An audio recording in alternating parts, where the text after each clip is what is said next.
be Neeti Jain with us as well, along with author Binay Singh. Neeti, to you first. A lot was said by the Aam Aadmi Party when this announcement came in from Mr. Rajkumar Anand that this perhaps is a bid by the BJP once again to break our ministers, break our MLAs, the same old story. But here's the former AAP Mantri in the Delhi cabinet who comes out to say, the party is anti-Dalit. They've given no space to Dalit leaders in the cabinet, other positions, even college chairmen, for example. That too has been cited by Mr. Anand. And then he says, this is not why I joined the Aam Aadmi Party. It's everything and anything but what it was supposed to be.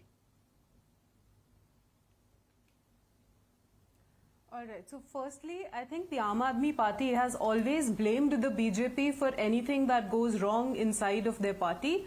Atishi came out and said she was being asked to join the BJP. We asked her the names and she refused to do that as well. So she has no names. They have no basis on blaming the BJP on whatever is happening inside of their party.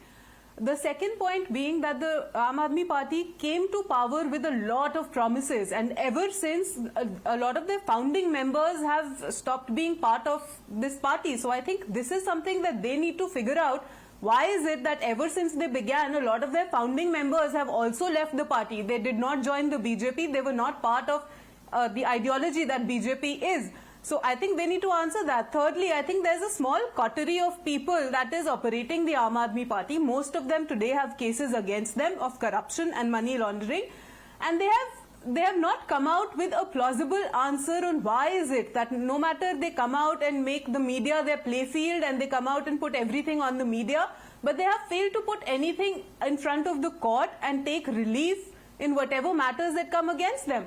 They have Ambedkar ji's photo behind first Kejriwal and Sunita Kejriwal and everything, but the ideology that Ambedkar stood for, and that is what this MLA has also said.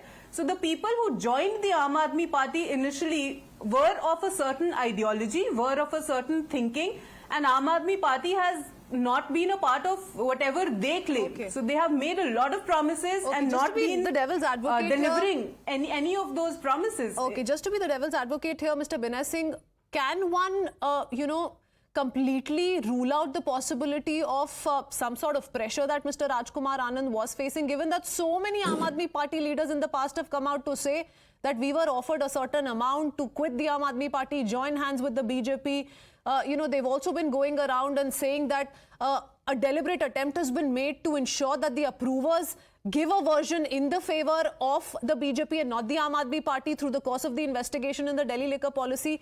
Can that not be counted in as a valid argument at all, or should it not be counted as one? Look, if there was any pressure on Mr. Anand to resign from Aam Aadmi Party, that was moral pressure. That was pressure of his Antaratma. And yes, there was a time when a group of leaders and a lot of supporters who believed that Kejriwal was an anti-graft crusader, he was Mr. Clean. But if you see today, Kejriwal is a leader with negative credibility. His supporters and his leaders, his MLAs, his MPs and ministers don't believe him now. He is exposed. Finally, he is exposed. And his MPs, MLAs are silent. They're not speaking for him. They're not even supporting him. And look at he's one of the Rajya Sabha MPs, Mr. Raghav Chaddha. Yes. He's in London, busy with fancy dress competition. Delhi, he's changing his branded clothes. Okay, so while some are busy campaigning around Arvind Kejriwal's arrest and using it to AAP's advantage in the run-up to 2024 battle, there are many who are sitting on the fence, who are quite tight-lipped about what's happening in the national capital and perhaps only extending support on social media, if at all. Mr. Binay Singh, Neeti Jain, many thanks for joining us this evening. We head into a quick break for now. We'll be right back with lots more.